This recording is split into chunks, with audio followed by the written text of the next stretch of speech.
Nanta Swami iti namine namaste Saraswati Devi Gauravani Pacharine Nirvisesha Srinivadi Pashita Deshitanine Jai Shri Krishna Chaitanya Prabhu Nityananda Shri Advaita Gadadhara Shivasari Gaura Bhaktavinda Hare Krishna Krishna Krishna Hare Hare Hare Rama Rama Rama Hare.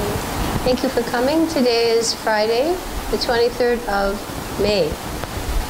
We have just one more month left in the last module of the preliminary study for those of you who want to graduate to Bhakti Shastri. Some of you are here who want to revise. And do we have the Gita Mahatmya? Does everybody get a copy of that? Everybody has the Gita Mahatmya?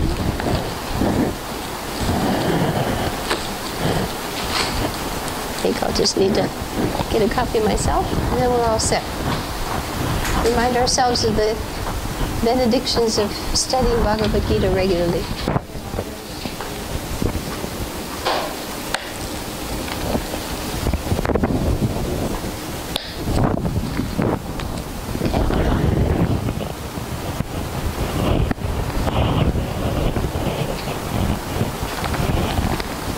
Okay, going through very quickly with the 7 essence words. Okay, go and stop and wash and read and never and drink and serve. You're all used to this right now. Okay, so we recite together to get the essence of what these slokas mean. These are the benedictions of regular study of the Bhagavad Gita. Okay, one who recites this holy scripture, the Bhagavad Gita, achieves the abode of Vishnu,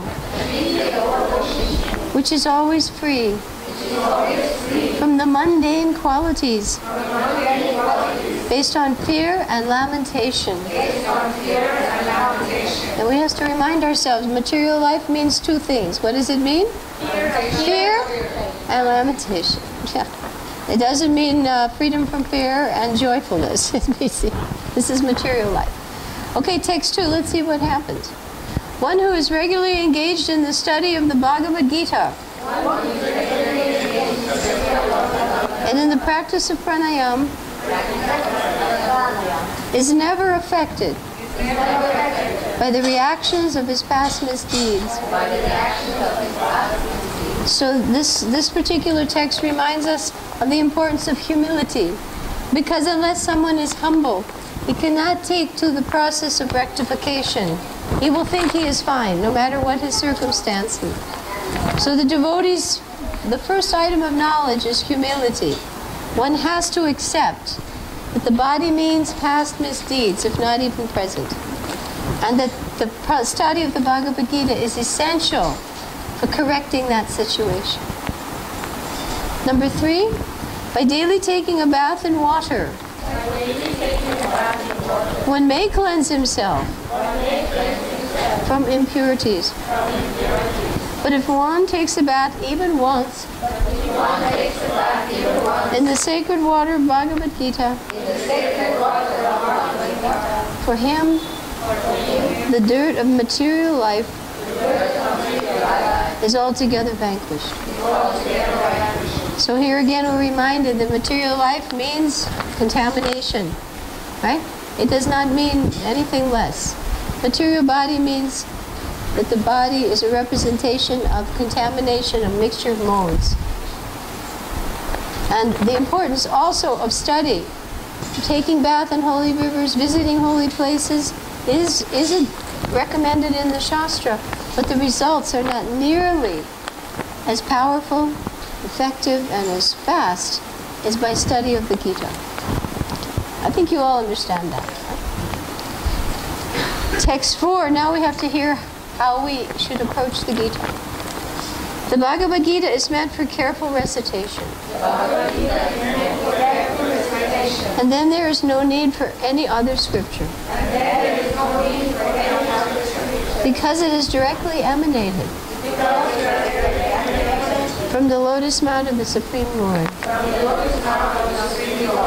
And we should be so grateful for this scripture, because other scriptures, the sources, sometimes questionable, they've often been revised by mortal men, Religions have been created, man-made religions. The Bhagavad Gita stands supreme. I mean, if there's a supreme God, what is it? What could be higher? And he personally has spoken his book.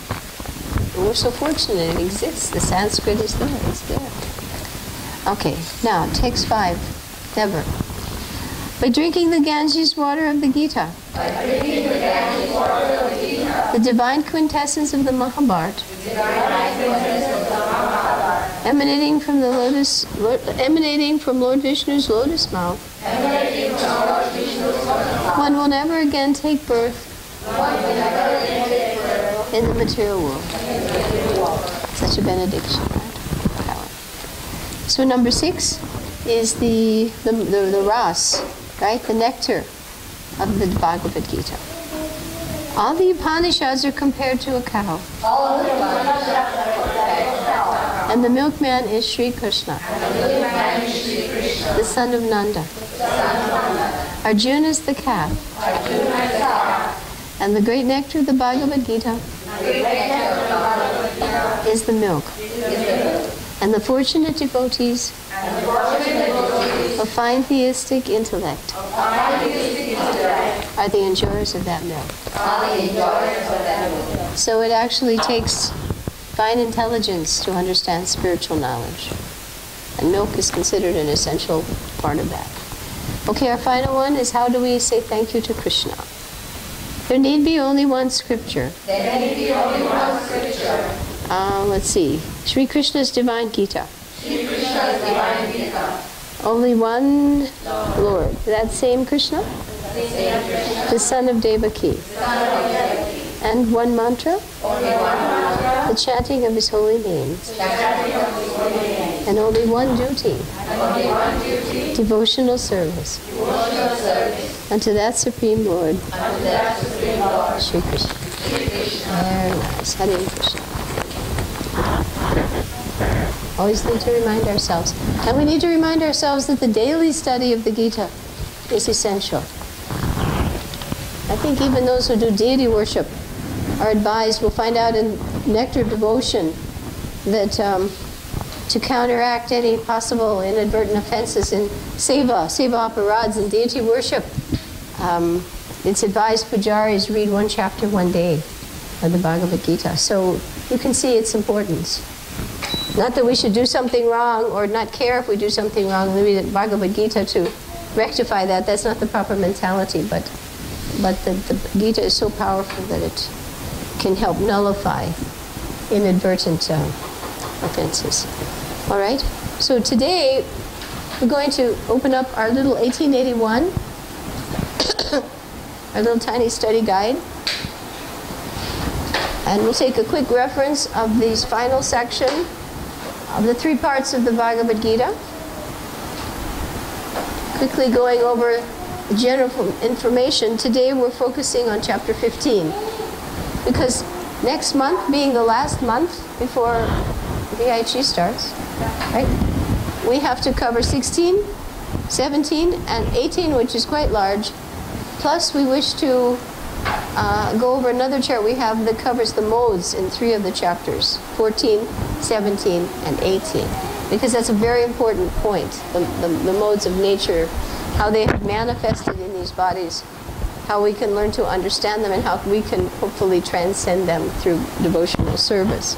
Okay, welcome, Abhijit. You can maybe arrange for Abhijit's materials. They're all set?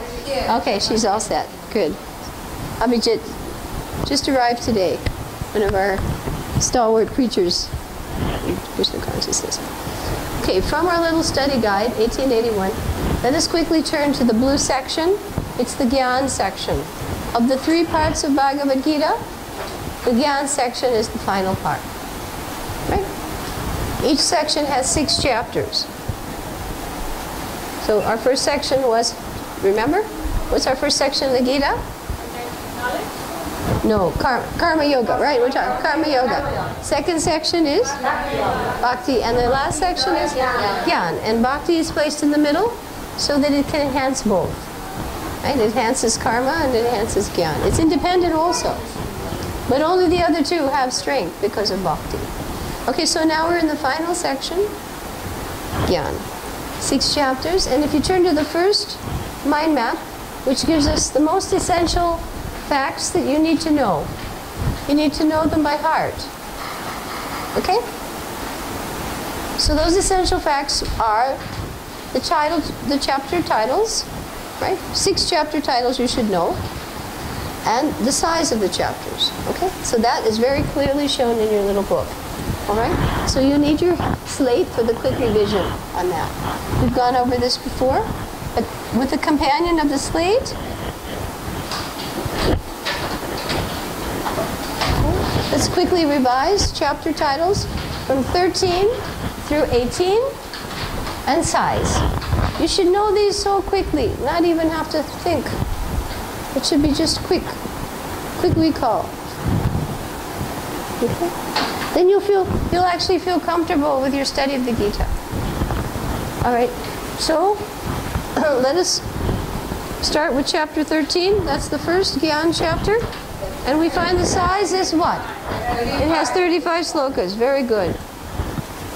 Quickly write on your boards and hold them up so everyone, you should have your board as though it's a mirroring of what you see here. And our classes now, we're being joined by devotees elsewhere. These are now uploaded. They're being uploaded finally. So that way the participants can see the process which we follow. And they can see you actually do it, and you actually find that it does help you in retention. The next chapter is of what size? Right, 27 slokas. We'll just go through the sizes first, then we'll go back with the titles. And our memory link, do you remember the memory link? 2 times 7 makes 14. A memory link is some fact. It may be related or unrelated, but it helps you recall the facts you want to know. Called a memory link, just like a link in a necklace. So 27, 2 times 7 is the link for 14. Okay? What follows 14? 15, that's today's. 15. And what's the size of this one? 20, right. This is one of the 2 smallest chapters in the Gita. And if we think of a link, we can say 5s. 5, 10, 15, 20. Multiples of 5. That's our memory link. Okay? Next time we will do chapter what? 16. And what's the size on that one? 24. And what's our number link? What's our memory link here? Right. You can say 2 plus 4 is 6. Or you can say 8, 6, 24. Multiples of 8. 8, 16, 24. When we learned timetables in school, we used to memorize products. 8, 16, 24, 32, 40, 48, 56, I think is the next one. Okay? 16, 24. Okay? Second to the last chapter is chapter 17. How big is that one? 28 slokas. Very good. And what's a little memory link for this number? Yeah, 1 plus 7 would be what?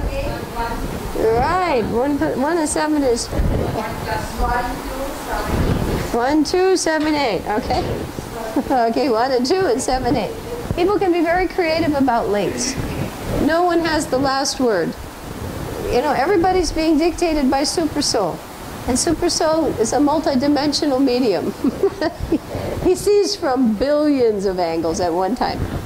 So we must always allow for Super Soul to help us. 17, 28.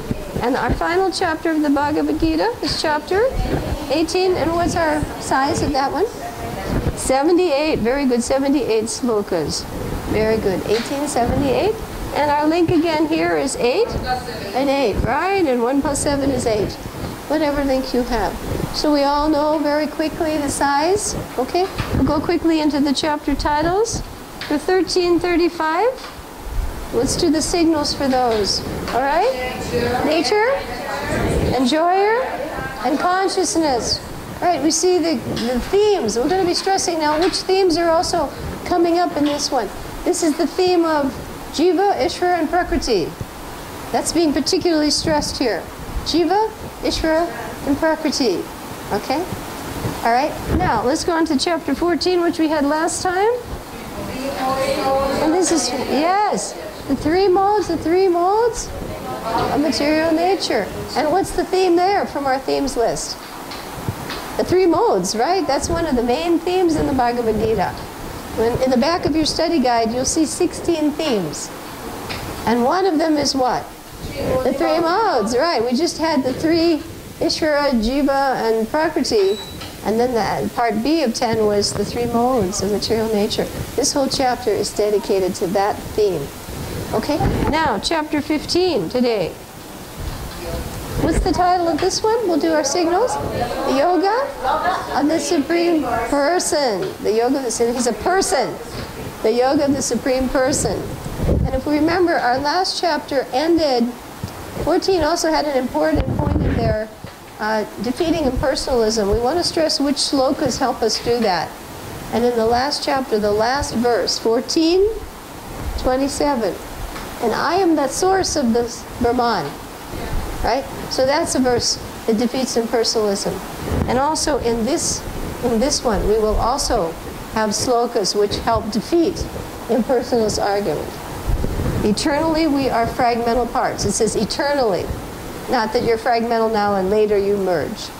So we want to know where, not only this, but where can we find the themes coming up in these chapters? Okay, because the themes are important. They're running throughout the Gita. 15:20, right? And this again is the Yoga of the Supreme Person. Okay, Purushottam Yoga. And this is the chapter that is often chanted during the month of Purushottam.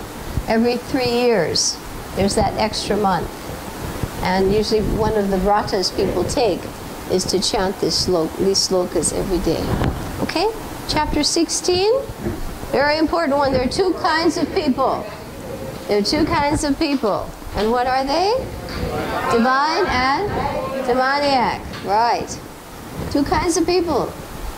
I mean, that's the whole sum and substance of all the pastimes. Ram and Ravana and Krishna fighting all the demons. Right, and you see the different incarnations, and how they're usually having to intercede between the demigods and the demons. So we want to be, which type do we want to be? Divine. And there's a challenge there, because what happens in Kali Yuga? Anybody know what happens in Kali Yuga? Yeah, the divine, the demoniac are in us. Yeah, it's these other yugas, they're on different planets. And then I think it says in Satya Yuga they're on different planets. And in Treta Yuga they're on the same planet. And in Dwapara Yuga they're on the same planet but in different towns. But in Kali Yuga they're in the same body. So this chapter is important, because when we start to read the qualities of the demoniac, we say, oh my goodness, once in a while I do get angry. Once in a while I'm guilty of pride. These are demoniac qualities, and we have to understand they're there. And we're trying to, actually Lord Chaitanya said when Nityananda was attacked, and Lord Chaitanya came with his disc to kill, the two offenders. Right. Nityananda said, they're already dead. How can you kill them? You've come to kill the demoniac propensities in Kali Yuga. In Kali Yuga, everybody's dead already. How can you kill something dead? So Lord Chaitanya has come to kill demoniac propensities with the chanting of the holy name. Yeah. That's the only thing that can revive the dead. So 1624 will give us the list of divine versus demoniac. Very important chapter. Because we have to see there, we know, Shastra has said, we're here, we're embodied, this is testimony, we have problems, and we have to be humble to admit it and want to correct them. And we'll have to see which things in there have to go, if we want to go up. If we want to go down, that's okay too, but that means more suffering, more entanglement. Okay, then chapter 17. This has 28 slokas, and the title of this one is what? Divisions? Divisions of faith. Right, divisions of faith. This shows that people worship according to the faith, the mode of the heart.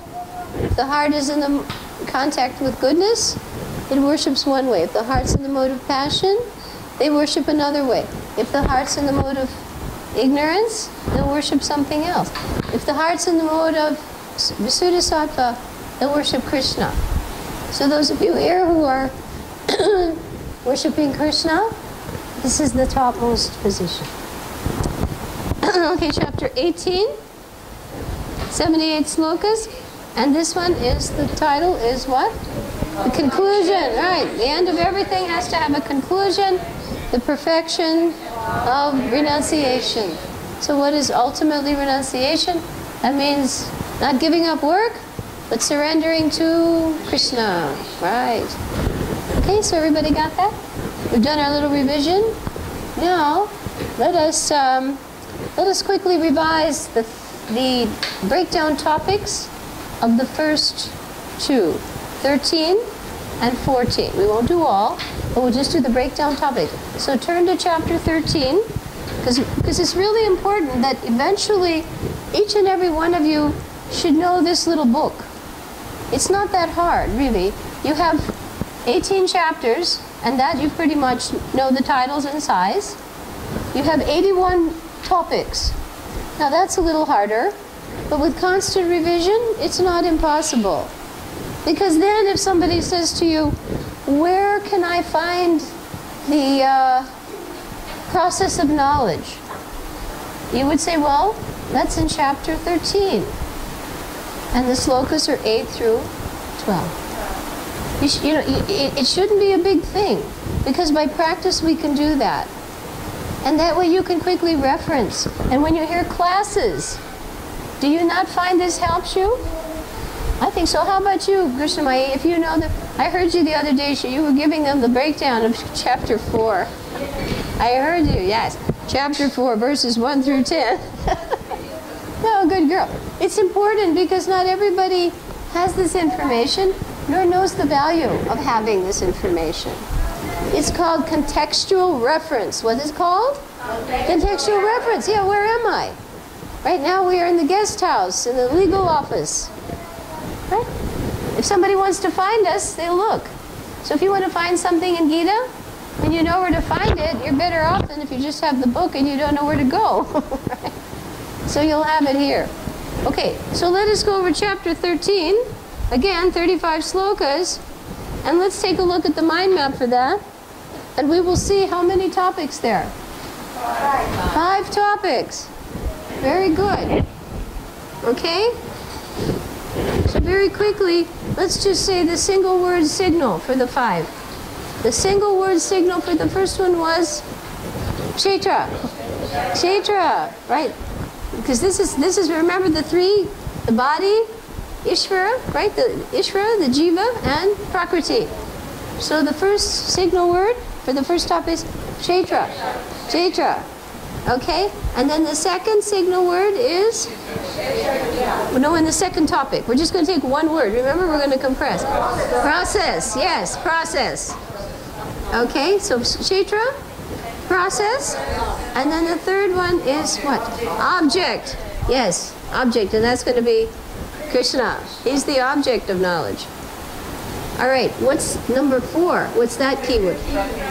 Prakriti, and also their union. That's the important thing, the union. Because in this chapter we hear about Kshetra, the field, we hear about knowledge, and we also hear about union, their relationship, Prakriti. Okay? This is a very important chapter. And the final topic is what? Jnana Chakshus, right. We must see not through our senses, our material senses and material knowledge. If we do, we are bewildered by the illusory energy. We see through the knowledge of Scripture, because that knowledge is beyond material vision. It's coming down from the Lord through the Parampara. So we have to know it's coming from Krishna in the line of disciplic succession, coming through a bona fide spiritual master. That's the only way we can know the truth. We cannot know the truth any other way. And of course by devotional service to entitle us to the truth. Okay? So quickly again, Kshetra, process, object, union, and Jnana Chakshus, seeing through Scripture, knowledge Okay? So that's chapter 13. You know the breakdowns there. Let's go to 14 now. Turn to that. How many breakdowns were there? Three. So we had 5 in 13, and we have 3 in chapter 14. All right? So in chapter 14,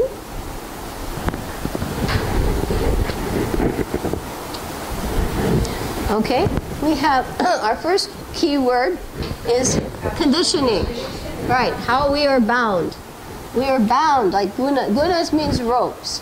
These bodies are bound up tightly by the ropes, the combination of goodness, passion, and ignorance in different proportions and also in different degrees at different times. Sometimes goodness predominates, sometimes passion predominates, sometimes ignorance predominates. If we find ourselves catching ourselves to become annoyed, angry, we know ignorance is just predominating. We have to detect the modes in ourselves, not just assessing others. What's happening to me? If I have to transcend these modes and I see the symptoms, I know I haven't transcended them. Okay? They're still affecting me. And that means I'm conditioned. And I'll have to stay conditioned unless I can get up above them. Okay, so conditioning is the first topic. What's our second topic? 3 words there. Characteristics, action, and death. Right, death. What are the characteristics of the modes? What is action in the modes? And what is death in the modes? Yes, if you die in ignorance, it's animal body. If you die in passion, it could be human. If you die in goodness, it could be deva body. So will we all have to die? Everybody here? Yes. So is this important to know? Yes, because the mode that we're in at death will determine our next body. And if we transcend them before death, we get a spiritual body. So who would like a spiritual body here? Yeah. So that's what I'm saying. This knowledge is important. I'm often shocked when I hear devotees have been in the movement for 14, 15, 16 years, and they've never read the Gita. I'm thinking, how can you possibly know what you have to do? It's like saying I'm a cook, and you've never read a recipe or something like that. You know, and some people, it means it's very external. Because the knowledge is so meager, how can they possibly know what's happening to them and what will happen to them after this body? Because our concern is not only this body, but the next one. We all have to take another body. And let's all hope we see each other in our shining spiritual bodies, right? You all have a shining spiritual body? You do. Well, that's the real you, not this, temporary. Okay, so you see how important this is. Okay? So those are the 3 topics of the second breakdown. What's our third breakdown? In that transcending the modes. Yes, you must do this. Before this, Prabhupada says, before your next death. Before your next death. Which means you've had many before, and the result was this body. This body was the score on the last death. Now you're coming up with another death, which will award you the score for the next body. So if you would like your next body to be transcendental, you have to know what that means, right? So the last topic is transcending the modes. Yes. So you all see how important this is? Yes, that's what you must realize. Why do I need to know this knowledge? Because I don't have anything to do on Friday? Or there's air conditioning in that room? No. This is critical knowledge. And no one escapes. No matter how nice you are, how sweet you are, how much you've done. At death, your score is assigned. That's it. Final. That's your grade. How many of you have had exams in school? When the teacher gives you your exam grade, can you go argue about it? No. No, if you do, you probably get a worse score the next test, you know? You can't argue. I'm sorry, I get a 90, I get 100. Why did you give me a 94? You Can't argue. Maybe the teacher made a mistake, but even arguing isn't going to help you. Right? So when death comes and you get your next body, say, but I didn't want blue eyes, I wanted green eyes. I didn't want to take a birth in South India. I want to take birth in Vrindavan. What do you do? I'm sorry, you all understand the point. We don't know where we're going. Let's hope, go look, all right? All right? So we know the three. Let's go over again. The first one was what? Conditioning. And the second one was characteristics, action, and death. And the third one was transcending. That's chapter 14. Okay, so now we're ready for 15. Let's turn to our little study guide. We know the chapter title is what? Yoga of the Supreme Person, Purushottam Yoga. 20 slokas, right? And how many topics? 4 topics. Good. Now, right now, before we start, because it's always nice to know what we may know now, one skill in teaching is sometimes your student already knows something. So you're reinforcing. Sometimes the students don't know it. So it's always nice for the student to say, I don't know this now, but in 5 minutes I will know it. So they see the progress.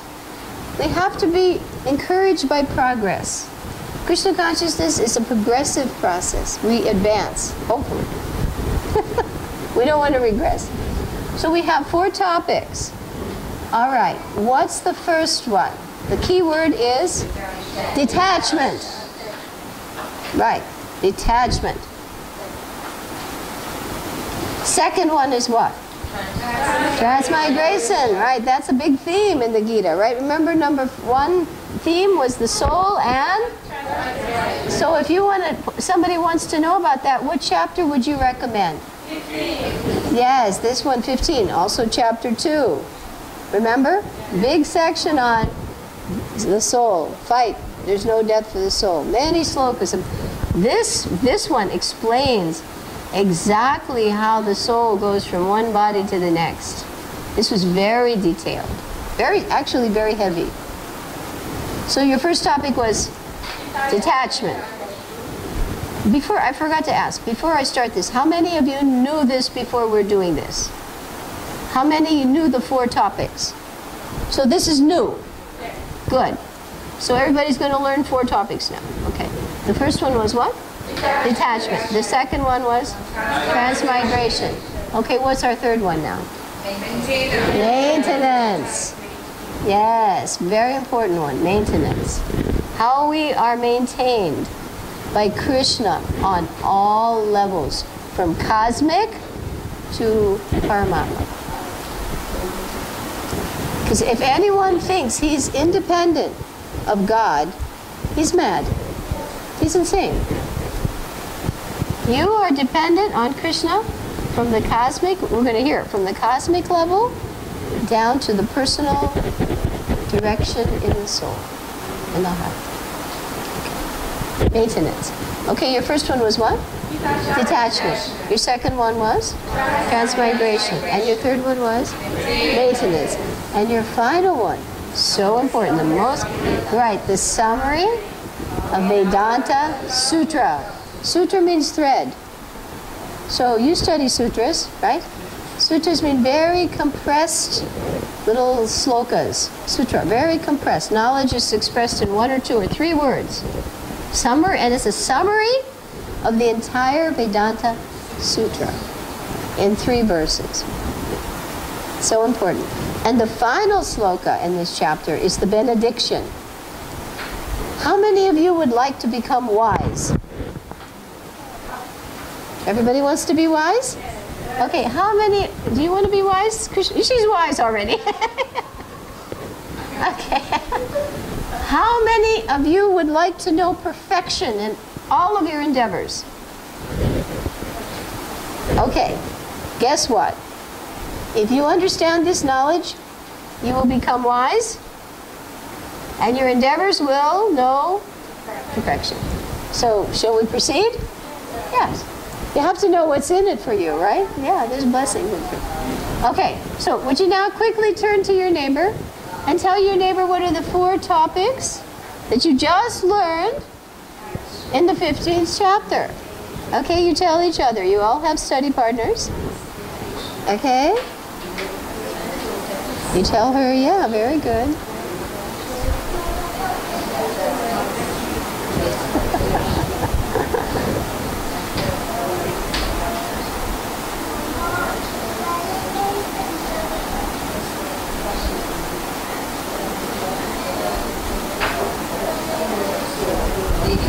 Yeah, she knows this. Yeah, you help each other. You're a good study team because you've had so much study together right before. You're all veterans of the course.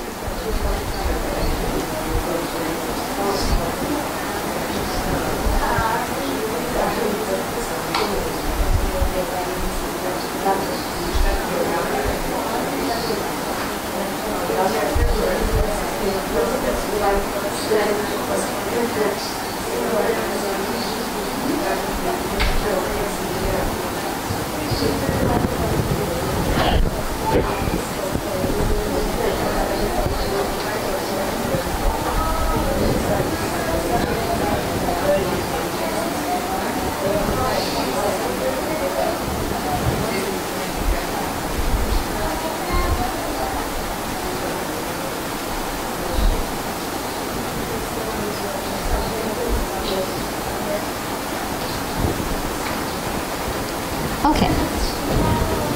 You know how to slate? Oh, you didn't get a study sheet. I'm so sorry. Can you manage all right? Okay. Please help. There's a study sheet and there's a handout as well on the banyan tree. Okay, so also take that little handout in there, the banyan tree, right? It's also in the study guide, but for visitors, you may want to add it to your collection. Because some people, you may not have the study guide. That clock, I think, isn't working. It's 4:10. It's 4:10. Okay? Are we ready? Now, let us recap. If someone were to ask you, in a nutshell, what's in chapter 15? We would be able, the student will be able to do these things. This is teaching. Teaching means, at the end of a prescribed period, which will be 5 o'clock, it's 4:10. The student will be able to.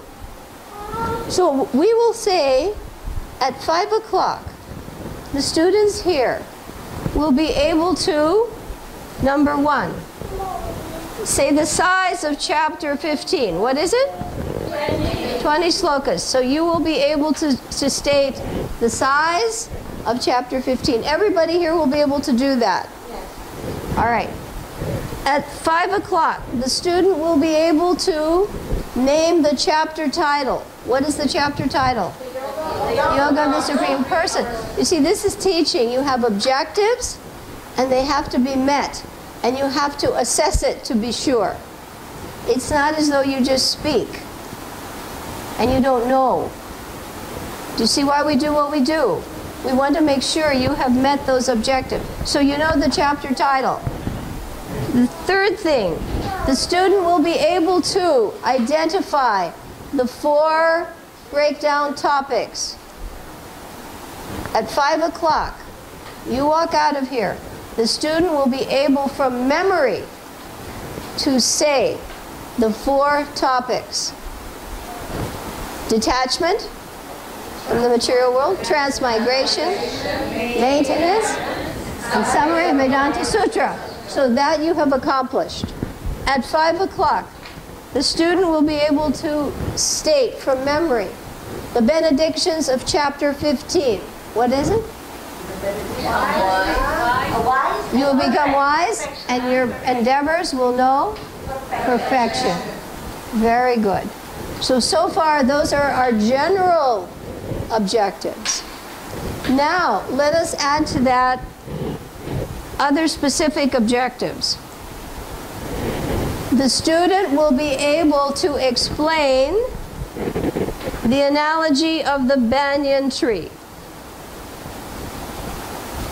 Let me do a better drawing here.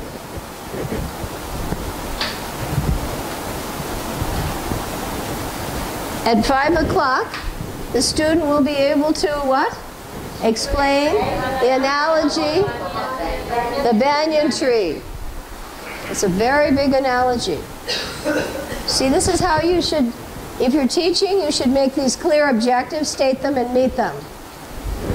At 5 o'clock, that's your first topic, detachment. Your second topic, transmigration. At 5 o'clock, the student will be able to explain from memory the process of transmigration. How does it happen? Okay.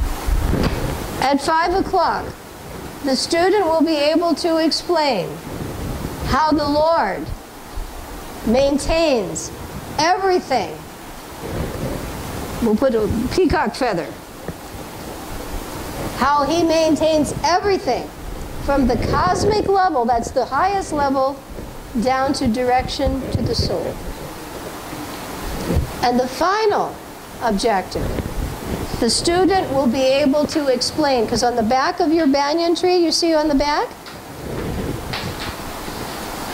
what are the 3 items of the Vedanta Sutra? There are 3 items to the Vedanta Sutra. You don't get it back. Some do have.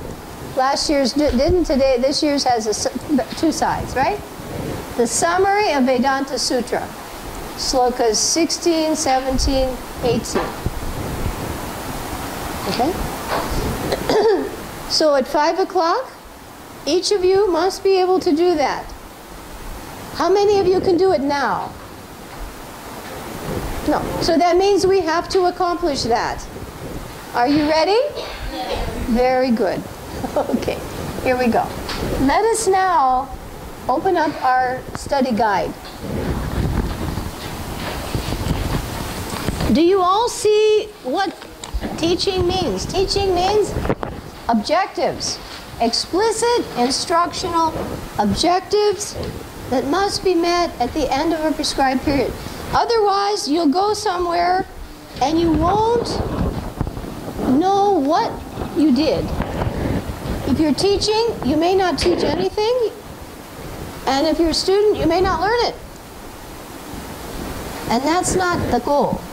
So by 5 o'clock, you need to explain the banyan tree, how the soul goes from one body to the next, how Krishna maintains everything from the cosmic to the individual level, and the 3 key points of Vedanta Sutra.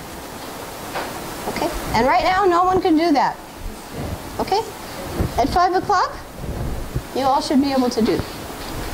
Okay, that is what we call, at that point, we have taught the material.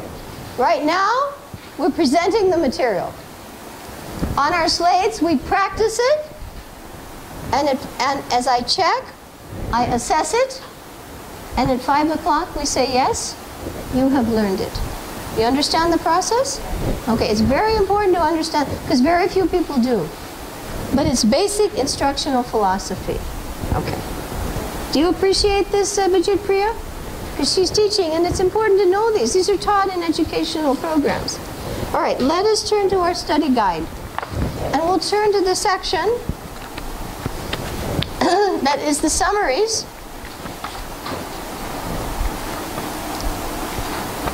For Bhagavad Gita, chapter 15.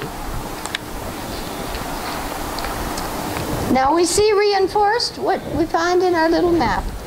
Turn to page 52 in your study guide. You'll have a study guide? Didn't you get one, Krishnamaya?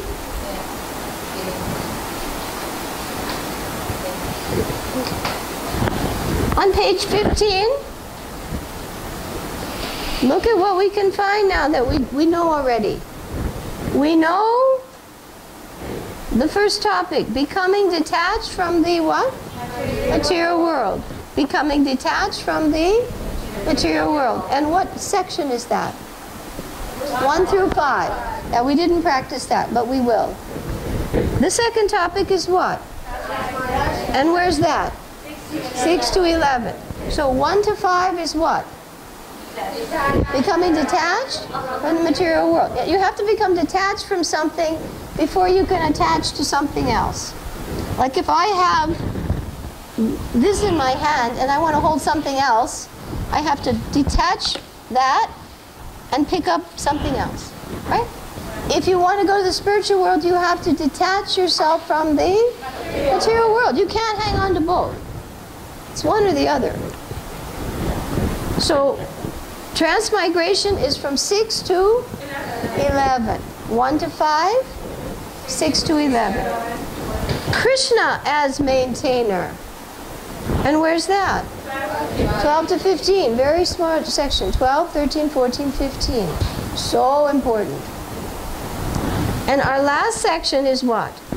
Summary Vedanta Sutra. That you know. Now you're going to add 16 to 20. Let's put those numbers on our slate. We've presented them. Now we practice them. The first step of instruction is I present it, but I have to practice it. Okay? So let us practice so we learn it. The first set of numbers is 1 to what? And what's the topic? Detachment from the material world. 1 through 5. Our next one starts with 6 and goes to what? 11. And what's the topic? Transmigration. So 1 to 5 is what? Detachment from the material world, and 6 to 11 is yes, because you have to practice something. Piano, mridanga, cooking, everything we do, we practice. And that means study. Now we start with 12 to what? 12 to 15. And what's this? Krishna is our maintainer. Don't think that mommy is my maintainer or granddaddy is my maintainer or my job, my boss is my maintainer. Who's your maintainer? Krishna is your maintainer. He's maintaining all those other people too. They're not independent. Are the demigods independent of Krishna? No. Indra, no. Nobody's independent. Everybody's maintained by Krishna. Krishna's the maintainer. 1 to 5 again. Detachment from the material world. 6 to 11. Transmigration. 12 to 15 is what? Krishna is our maintainer. We have to realize that. And from 16 to what? What's this one? Summary of Vedanta Sutra. Yes. So now you've added this knowledge. So very quickly, tell it to your neighbor. Because you have to know this. At the end of this period, 5 o'clock, the student will be able to identify the topics and the section numbers. Very important objective.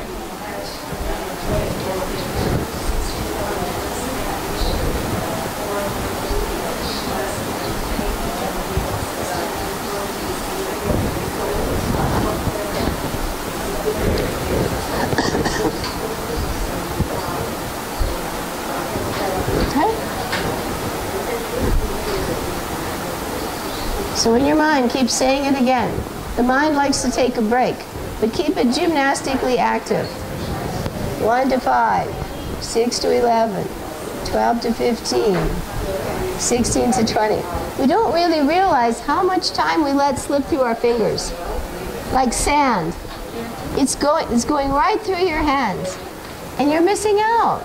If you utilize your time, you'd be surprised what you can get out of a day.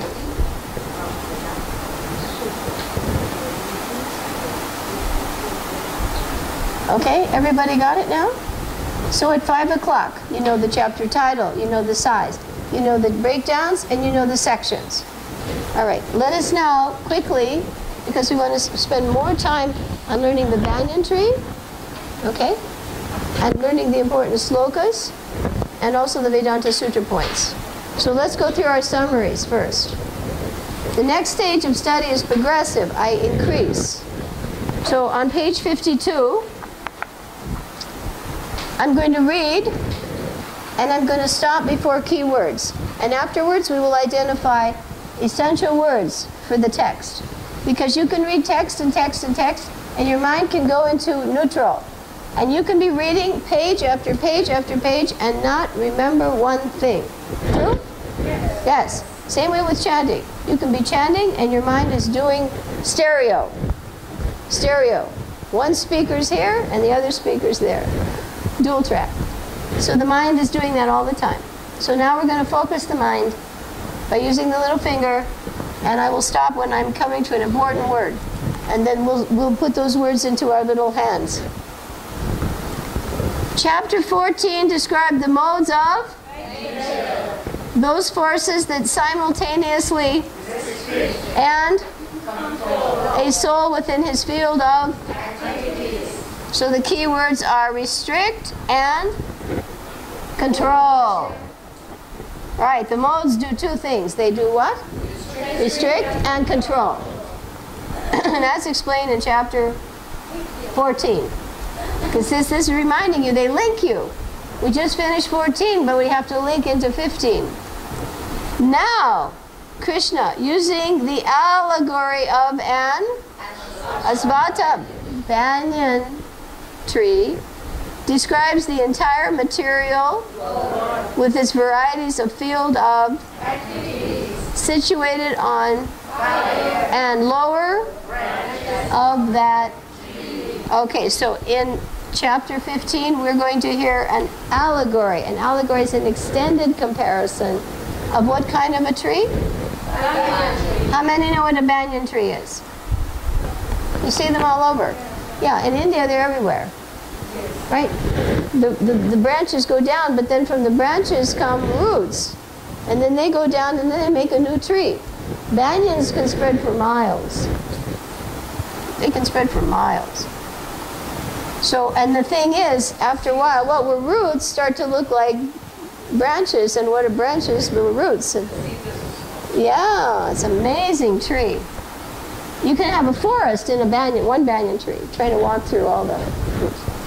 Okay, and this compared to what? The material world, with its varieties of fields of on higher or lower branches. So the important analogy or allegory in this chapter is what kind of a tree? Banyan tree, right. And we found out in 14 two things that the modes do. They restrict and control. They restrict us, control us. So if someone says, I'm independent, I'm free, he's crazy. He's completely under the control of the modes. All right, now, let us go. You all remember that? So your two things you have to know here is in chapter 14, the modes restrict and control the living entity. And in 15, we hear the allegory of the banyan tree, how it's compared to the material world, with higher and lower branches for the fields of activity. Everybody got it? Okay. Now, let's see what the summary is for detachment. 1 through what? 1 through 5. Although the living entities are Krishna's parts, they are now for existence. Oh, this seems, yeah. Is everybody in the material world struggling? You better believe it. From morning till night. On the trains. Money, money, money. How will I do this? How will I pay that? What will I, how will I, how? Struggle. Karshatik. Struggle, struggle, struggle. And yet you're part of Krishna. Should you be struggling? No. They'd rather struggle than be part of Krishna. And being entangled in this of the material world. So they're, even though they're Krishna's fragmental parts, because they don't want to be part of Krishna's program, they have to struggle in their own program. One must detach oneself from this reflection. Oh, it's a reflection of the spiritual world by surrendering to and thus proceed to the. Right, so there's a way out of here. There's a way out of this banyan tree. It's a reflection. But you have to become detached by doing what? Surrendering to Krishna. The banyan tree is analyzed in the first 5 verses. Remember, 1 through 5. Very good. Of this chapter. Then verses 6 through 20, Krishna describes Purushottam Yoga. So everybody got the points here? Yes. Right. So everybody's struggling? Yes. And everybody wants to go to the spiritual world? You have to surrender to Krishna. Okay. Transmigration, 6 through 11. Although the living entities are eternally part and parcel of Krishna, they are from one to another in search of pleasure. Uh-oh. So if we're searching for pleasure here, what happens? You have to keep changing bodies. Uh-oh. Is that a nice program? No. Transcendentalists see this, but not the blind. Yes. A transcendentalist sees what's happening. He's horrified. He's compassionate. Can the materialists see what's happening? They won't even tell you it's not happening. We're fine. It's wonderful here. There's no next body. What are you talking about? This is it. Eat, sleep, and be merry, for tomorrow we will die. That's hedonism. That's what they say. Enjoy now. Life is short. Go for it. Yeah, go for birth and death again and again and again. They don't know. They're blind. And they're leading other people who are blind. Only the transcendentalist knows this. And he has to be compassionate. Krishna is maintainer. Now where's that? Yes. So now see, you're filling in your tree of knowledge. Knowing Krishna's opulent as our maintainer on both the and personal levels. Yes, cosmic and personal levels. And his position as the compiler of and the knower of the should attract us to. Yeah, if somebody's taking care of you, unless you're a gross ingrate, you should be grateful, right? If somebody comes and gives you something, what do you usually say? Thank you. Thank you. If somebody gives you everything, what should you say? Thank you. But no, the materialists say, I don't need you, you're dead. There's no God. So ungrateful. Right? Fools. Fools. Worse than that. Ingrate. Okay. So here he's proving he's so opulent, he maintains us cosmically, personally. And not only that, he compiles the Vedanta, and he's the knower of the Vedas. And that should attract us. We're attracted to people who are beautiful, intelligent, strong, famous. Why not him? Why? Because we're envious. Envy. He's God, but I want to be God. So I have to forget about him. And he helps us do that. He says it. From me come forgetfulness, if you want that. Okay. Now the last one. Summary of Vedanta Sutra. This is a big one, so follow along. After concluding that he is the goal of the and the compiler of the Lord summarizes the which conclusively establishes his position as now he's telling you he's supreme. In the purport to verse, Srila Prabhupada indicate the significance of Sambandha, Abhideya, and Prayojana. Verses 16 through 18 give knowledge of our relationship with Krishna. That's called what? Sambandha. Okay? Sambandha Gyan.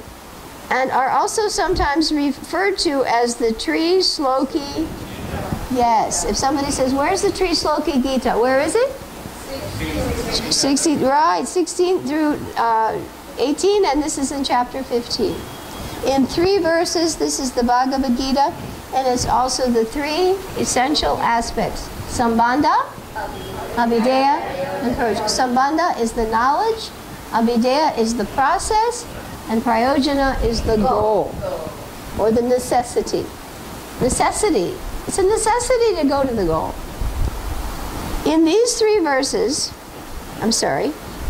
he's the knower of Vedas and the compiler. And in these 3 verses, assists souls in transcending material by summarizing the essence of the, which is the Vedanta. Vedanta means end, anta, end.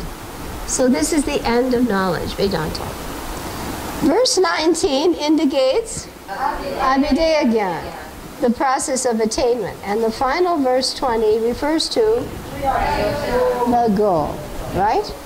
So we have 16 to 18 give us Sambandha, 19 gives us Abhidheya, and 20 gives us, this is very important, let's say it again, 16 through 18 gives us what? Sambandha, that's knowledge of the relationship. 19 is what? That's the process. And 20 is what? The goal. The problems of material existence are due to, oh, here's very important. This is quoted all the time. You need to know where this is. The problems of material existence are due to two weaknesses of. So if you want to know what the problem is of life, it's two weaknesses of heart. The desire to lord it over material, which leads to attachment and the sense of. Do you see how helpful these summaries are? This is it. Very clear. So clear. You could pass an exam on this. Literally. The first 5 verses describe the process of freeing oneself from these weaknesses of heart. And the rest of the chapter, from the 6th verse through the end, discuss Vishota Yoga. So we want to overcome the desire to control, and then the attachment and sense of proprietorship. I and mine. Aham vimeti. I want to control, and I want to own it. It's mine. Aham, I, and mine. These are the two weaknesses of heart that bring us here, and will keep us here if we don't detach ourselves and become attached to Krishna. Everybody got this much? All right. Now, the time is. So now, we will say, the time is 4:36, almost 20 minutes left.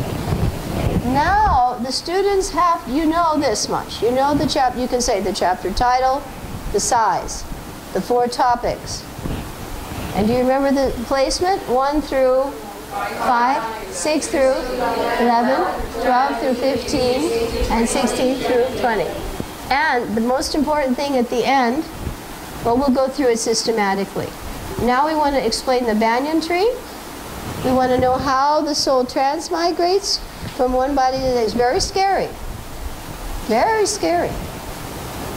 How the soul is maintained, Udayanis are maintained by Krishna, cosmically, personally.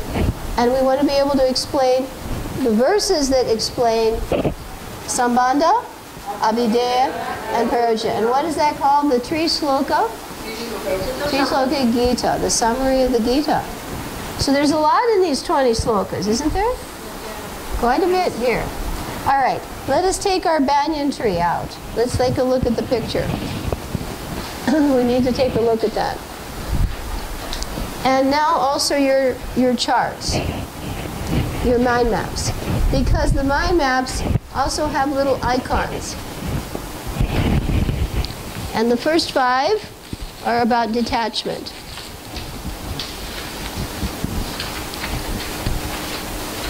So if you turn your mind maps over, you'll see pink here. You don't have color. 5 on detachment. 6 on transmigration.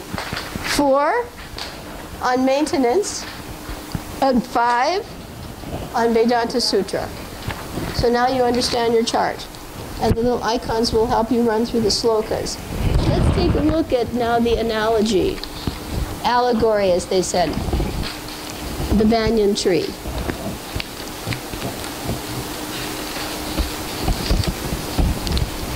Get this one out. This is also blank on the back. This banyan tree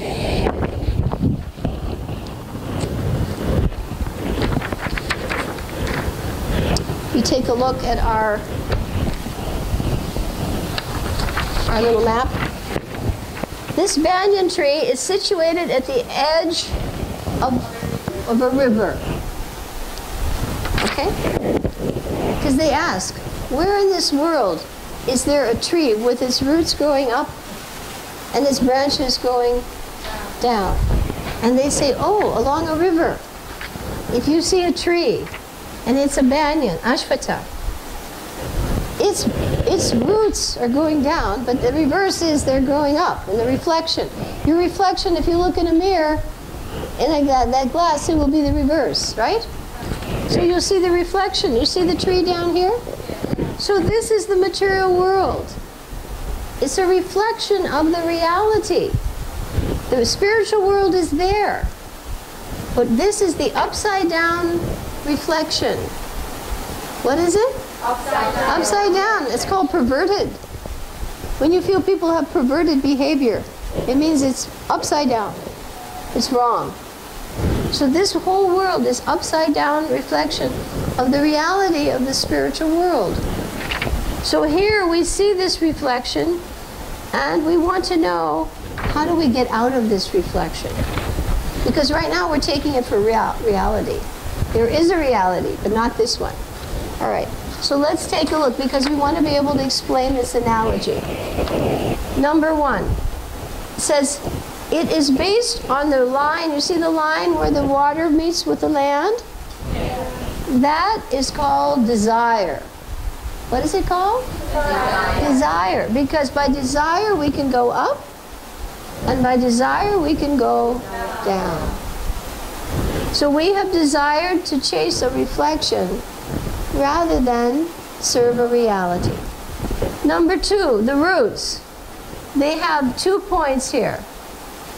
Now in the reflection, the roots go upwards and the secondary roots go down.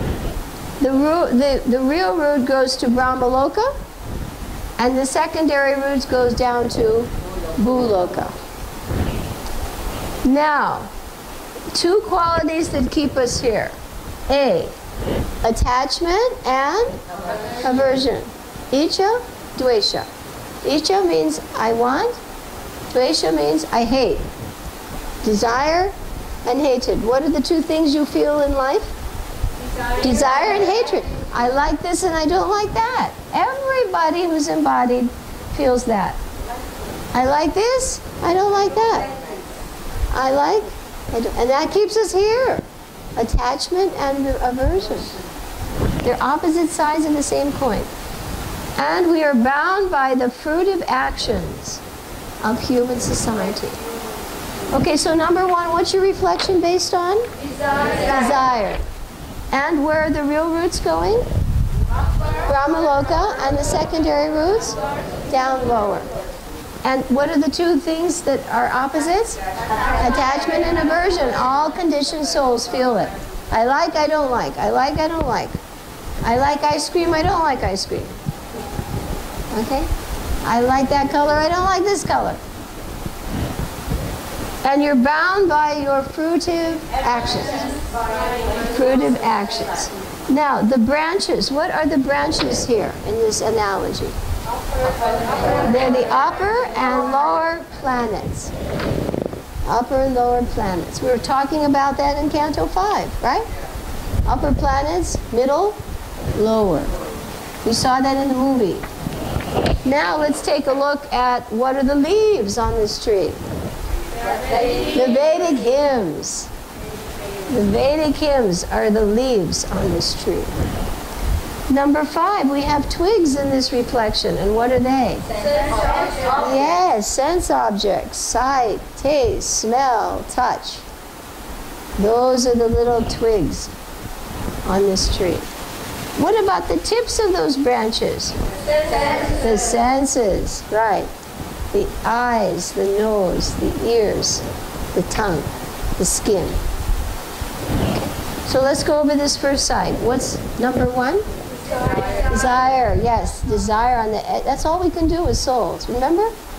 The first doer is the soul, and he can only desire. Krishna approves it or disapproves it, and nature carries it out. So this is where we're stuck. We desire the reflection, not the reality. We have to detach ourselves from the reflection. The roots go up to Brahmaloka and down to Bhululoka. And what are the two opposite things an embodied soul feels? Attraction and repulsion. And what keeps us here? Fruit of action, yes. I want the result. I want the result. I want the result. The branches are the what? Upper and lower planets. The leaves are the Vedikims. The twigs are the sense objects. And the tips are the senses. Now let's go to the other side. Number 7, the fruits are, we know these are 4 qualities. Dharma, Artha, Kama, and Moksha. Those are the fruits of this tree of desire. Now, the poor living entity is explained in number 9 in 3 ways.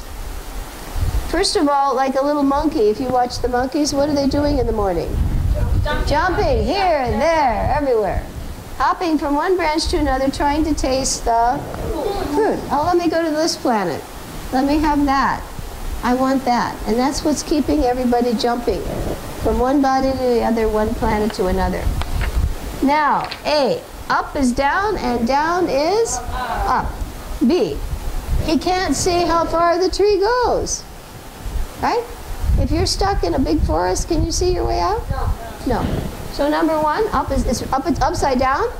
And the second thing is he can't see where it ends or starts. And the third thing is, although he's part of Krishna, he's what? Struggling. Is this a very happy situation? No. You're caught in a tree. You're hopping all around looking for happiness. You don't know where it starts and stops. And you're struggling. Number 8, what's nourishing this tree? The 3 modes. What are they? Goodness, passion, and ignorance. Now, at the bottom is the solution. The only way out of the tree is detachment. And we find 1, 2, 3. What's the first thing you have to do? Find someone who's in knowledge. And you have to hear from him about the relationship between the Lord. And that's called what? Sambandha. Sambandha. Number 2, surrender to the Lord. And how do we do that? You go through the spiritual master, no false prestige, not be an illusion, give up bad association, and be free from dualities. So this is quite a list of things. This is in the slokas, 1 through 5. So this is a nice summary. Okay? Nice summary. All right. And you will attain the what? Eternal abode. All right, now let us turn to our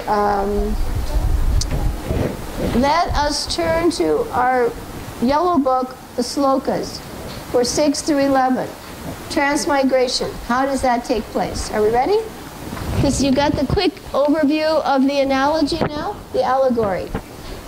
You're based on the river of desire, right? The reflection, the branches go up. Brahmaloka, down to Bhululoka, right? The leaves are the Vedic hymns, the twigs are the sense objects, the tips are the senses, all right? And the 4 fruits are Dharma, Artha, Karma, Moksha. Attachment and aversion keep you here, right? You're caught in this tree, you don't know where it starts or stops, you're looking for pleasure, and all you get is struggle, right? Pretty difficult. You have to detach yourself by approaching a spiritual master who's in knowledge. Surrender and attain the Lord. So you got that pretty much summary of this tree. All right, let us go to the yellow book with the slokas really quickly. Let us do now 6 through 11 really fast. Chapter 15.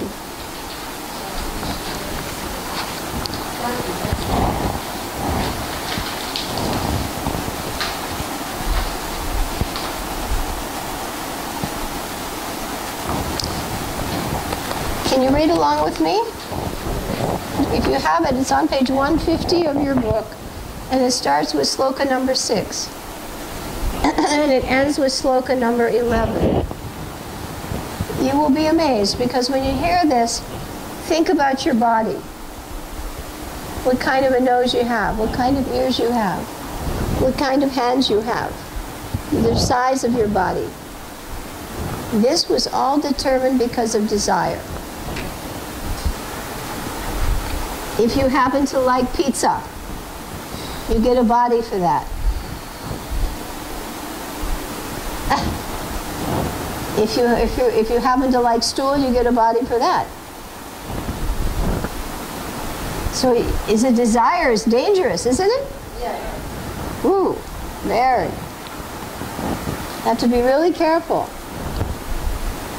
That supreme abode of mind is not by the sun or moon, nor by fire or electricity. Those who reach it never return to this material world. So now Krishna is going to give you the alternative to the reflection. He's going to tell you about his spiritual world.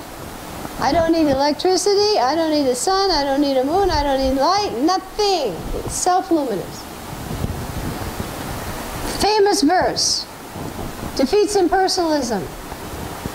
The living entities in this condition are my eternal parts, eternally fragmented. They don't merge in the future. Mayavadi said they merge. You say, no, 15.7 says we eternally fragmental. Okay? They are struggling very with the 6 senses, which include the mind. So even though they're part of Krishna, they're suffering. 15.7. 15.8. The living entity in the material world carries his different of life from one to another as the air carries aroma. Right, so the air is carrying aroma like it's going over magnolia tree. So the fragrance is magnolia. So the fragrance from one life is carried to the next. Thus he takes one kind of and again quits it to take another. So we are now caught in this changing body wheel. Terrifying, trapped. Samsara davanala lidaloka. 19. The living entity, thus taking another body, obtains a certain type of ear, eye, tongue, nose, and sense of touch, which are grouped about the mind. That's why yoga is mind control. Because if you don't control your mind, you know what it's doing? It's generating more bodies. Everything your mind is doing is creating another body. I want to go to the movies. I want to see this. I want to go here. I want to do that. I want to watch this cricket game. I want to watch that TV show. Everything you see creates an impression. And those desires have to be fulfilled. They have to be fulfilled. Did you know that? Krishna has to, if you desire something, especially in the Dham, it has to be fulfilled. And how does it get fulfilled? With another body. Oh, I don't like this flat. I want that flat. I think I want a bigger car. I don't have enough saris. I don't like this husband. I want that husband. More bodies. I don't care who you are. The laws of nature are strict. If you're a baby, the fire burns. It doesn't say, oh, you're a baby, I'm not going to burn you. No, the laws are strict. Oh, you're a nice devotee, I'm not going to... No, it doesn't matter. Whatever you desire. So what should you desire? Krishna, that's it. Unless you want to hang around here some more. Next time, green eyes, and then after that, blue eyes, and then after that, brown skin, and then after that, Chinese skin, and who knows? Terrifying. Is it not? It's terrifying. You should be terrified. All right. And he thus enjoys a particular set of sense objects. So if you die and your last words, oh, I really like that last MVD pizza, maybe you'll have to take a birth just to get one. You don't know. It could be like that. 1510. The foolish cannot understand how a living entity can his body, nor can they understand what sort of body he under the spell of the modes of nature. He doesn't understand anything. He's an animal. You can't talk to the little squirrel and say, hey, squirrel, how did you get that little striped back on your body? He doesn't know. And walking animals, two-legged animals, don't know either. How did you get that body as a professor of this university? I don't know.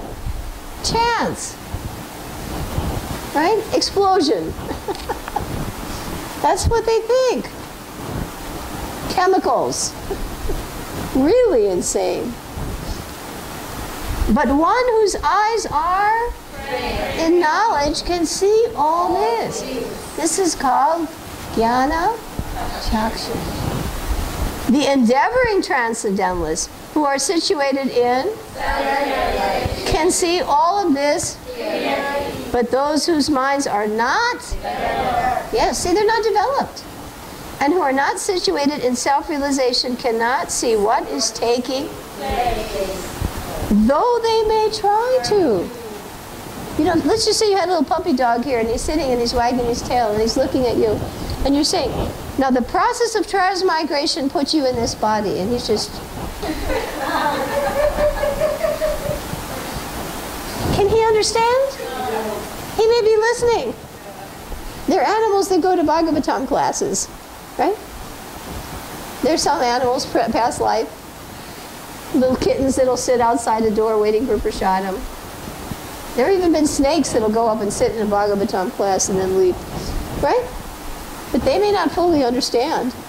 Only the human has that capacity, if he's a human. Okay.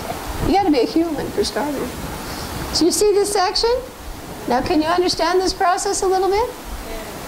And it's nothing but struggle. One body to the next, looking for sense pleasure, not finding it, and trying to look for more and making more bodies. Oh, maybe this next wife will do it. You know, like in America, there's one movie star, in those days it was Elizabeth Taylor, and she had 8 husbands. And that was something only movie stars did for publicity. Now everybody does it. You know, people have 6, 7, 8 wives. Yeah. And I think Casey Domino was saying one guy had married like about 6 or 7 times, and then he remarried his 3rd wife again, or something like that. Went back and let's try this one again. Yeah.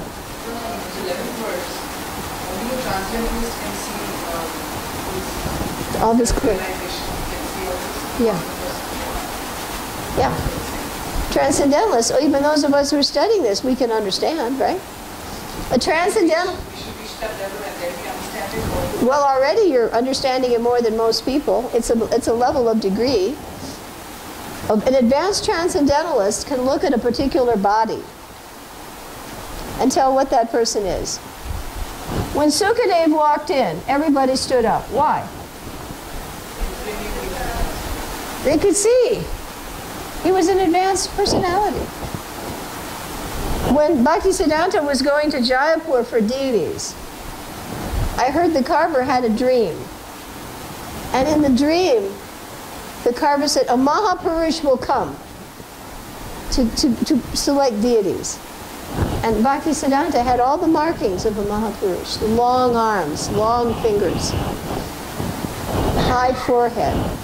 There are features of someone who is a very advanced person. Not can you always tell, but it's called a Mahapurush. Features. You can look at the physiognomy. You can tell by looking at some people's bodies in their last lives. Maybe they were yogis. You see, like in California, they say in California, many fallen yogis take birth. Why in California do you get all these very beautiful hippies, but they've got long hair, dreadlocks? Intoxicate, because in the past life, that's what they were doing, but they took birth in. So you can tell by the past, by the present body, they can tell past life. They can tell by charts, forehead, so much. Yeah, people who know physiognomy, just like people who can study palms, they can tell.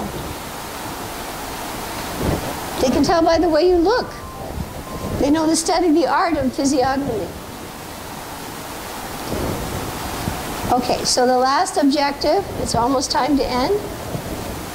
Oh, Krishna is the maintainer. Let's read those slokas. What are the numbers on those? 12 through 15. Let's see how he maintains everybody, okay?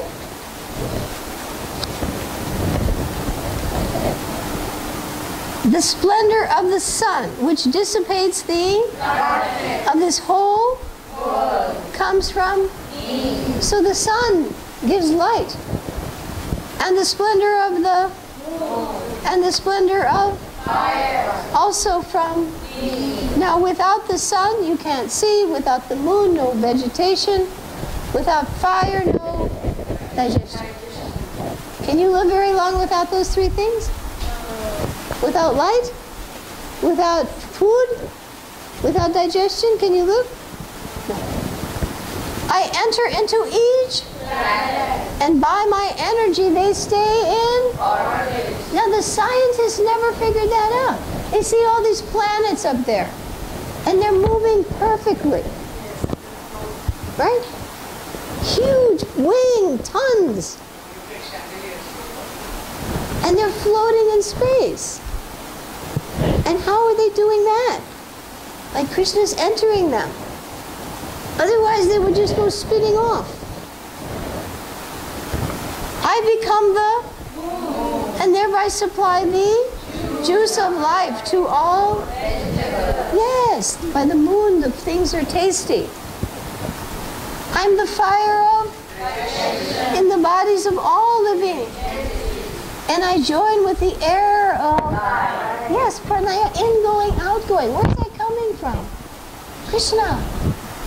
To digest the four kinds of, yes, you need air for digestion also. And find the next sloka, 15, famous. I'm seated in everyone's heart. And from me come remembrance, knowledge, and those three things. What's the first one? Remember. If you remember something, it's because of Krishna. And the next one is knowledge. If you have knowledge, it's coming from Krishna. And if you forget, it's Krishna. If you want to forget Krishna, he will do what? He'll let you forget him. And if you want to have knowledge, he'll give you knowledge.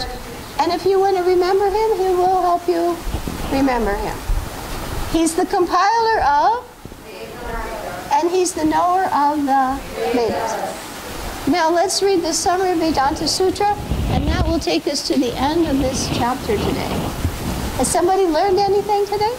You got this. This is a very important chapter. Okay. There are two classes of the fallible and the, in the material world, every living entity is, right, everybody here makes mistakes. Fallible, that means I make mistakes. In the spiritual world, every living entity is called, so on the back of your banyan tree, you'll see the three slokas. Three conclusions. You see it? Summary of Vedanta Sutra. Number 1. There are two classes of what? What's your first one? And where are they? Material world, struggling with the mind and senses. What's the other class? Infallible. And where are they? Spiritual world, whose desires are one with Krishna's desire. They're one with Krishna, not that they merge, but they're in harmony with his desire. They want to do what Krishna wants.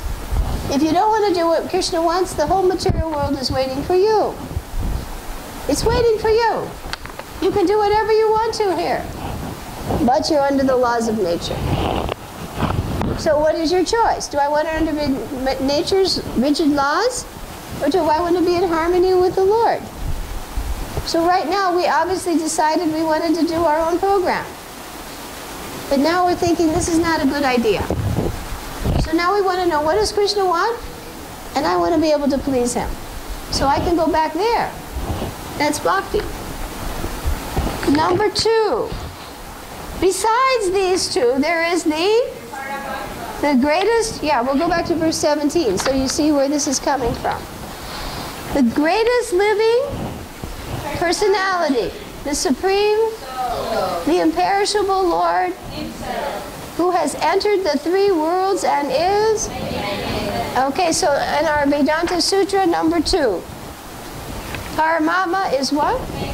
Maintainer of the 3 worlds. So number 1 was there 2 kinds of people. What kind? Fallible, infallible. Fallible ones wanted to be their own idea, follow their own idea. Infallible never decided to do that, and they are one with the Lord in desire.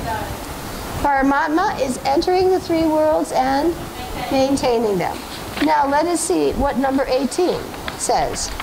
Because I am beyond both the fallible and infallible, he's beyond both, and because I am the... Now we always thought in the West that was Muhammad Ali. Muhammad Ali was a famous boxer, and he was famous for saying, I'm the greatest. You know, when people say that, look out. Krishna is going to let you have it. You don't say that unless you don't understand how Krishna works. He would always say, I'm the greatest. But who's really the greatest? Krishna. Yeah, Muhammad Ali can't keep planets in orbit. He can't maintain all living entities. He can't supply the sun and the moon and the light. And he's celebrated both in the world and in the Vedas as that person. Right, this is Purushottam. Supreme person. All right? Whoever knows me as the supreme personality of, without, you can't doubt it, is the knower of everything. He therefore engages himself in full devotional to, O son of, the last one. This is the most confidential part of the Vedic, O sinless one. And it is disclosed now by me. Now, did you see this is the most confidential? Whoever understands this will become, and his endeavors will know perfection. Let us take a look at the final item of the summary of Vedanta Sutra. This is your Tri-Shloki Gita, number 3. And the printing here is difficult. Purushottam, the Supreme Personality of Godhead, number 1. What is he? He's beyond the fallible, infallible. Number 2. He's the source of Brahman and Paramatma. Number 3. Oh, it's not Muhammad Ali. Right? Number 4. One who knows of him. Number 1. Knows every... Okay, all of you here now know everything.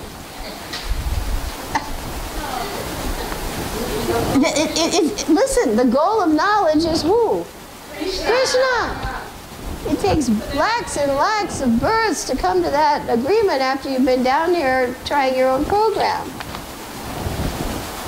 He engages in and he attains joy.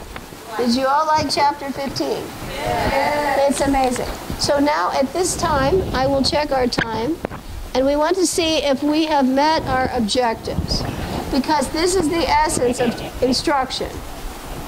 It's 5:08, 8 minutes over time.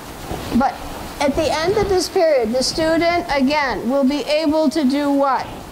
What's the title of this chapter? Person.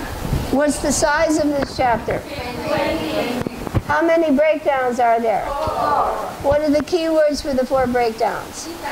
Detachment, Transmigration, maintenance, Vedanta Sutra. Very good. What is the analogy of the banyan tree? Situated on the lake of desire. The branches go up to Brahmaloka, down to Bhuvaloka. Very good. Upper branches are the attachment and aversion. Right, attachment and aversion. All right, what are the leaves? Vedic And what are the twigs? And what are the tips? The senses. What are the fruits? Dharma, Artha, Karma, Moksha. What nourishes the tree? Three modes. Okay, what is the description of the living entity? What's his problem? He's jumping up and down. Why? What's he jumping for? Pleasure. Can he see the beginning or end of this tree? No. What's happening to him? He's struggling. Karshati. He's struggling, even though he's part of Krishna. Okay, now you have to cut this tree at the root by detachment. And how do you do that? Approaching a spiritual master. And what do? You surrender. You hear from him and you surrender. And then the last thing is, what do? Yes, you attain the goal. So everybody know that analogy. The students can do this, okay? Transmigration, how does that happen? By desiring. Wow. And what happens? You have to have the desire. Right. Otherwise, you have to stay here and get those desires fulfilled. Yeah, I want a new car. I want a sari. I want an ice cream cone. I want. I don't. Body after body after body after body after. You're stuck. Can't get out. Terrifying. You have no idea what your desires are. They have to be fulfilled. Krishna will fulfill them. That's his whole goal. I'm here to fulfill your desire. You want me? Great. You want this? Great. I give it to you. I give you what you want. You get what you want. Now, how does he maintain us?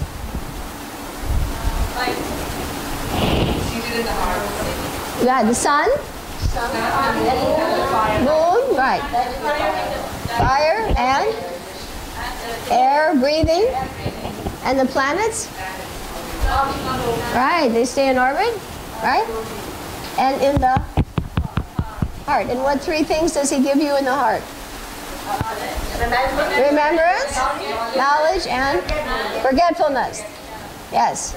And what is he the creator of? Vedas, right. Vedanta. The compiler of the Vedas and the Vedanta, the creator of that. And what's the final thing, the Vedanta Sutra? Right. The Vedanta Sutra has 3 parts. Part 1, there are 2 classes of beings. What are they?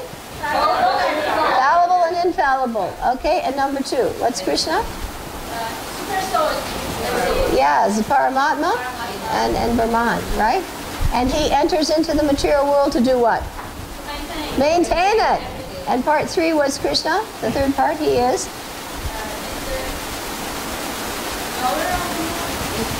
He's the greatest. He's the greatest. And what else is he?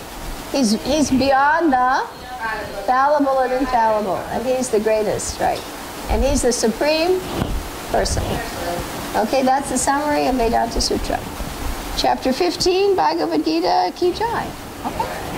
So we will have the little fruit plate. Oh, our little guy's knocked out here.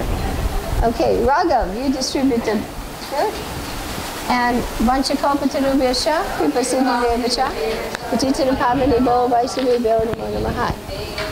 Right. And if you will very kindly put all of your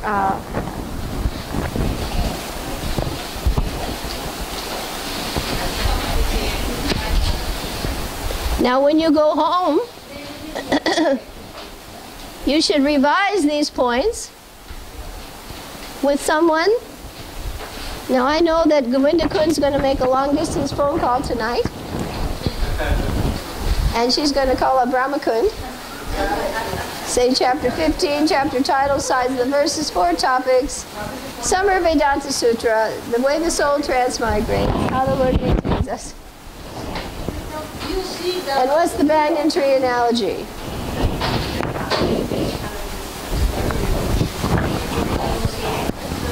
Very quietly put your things away nicely. Make sure you don't take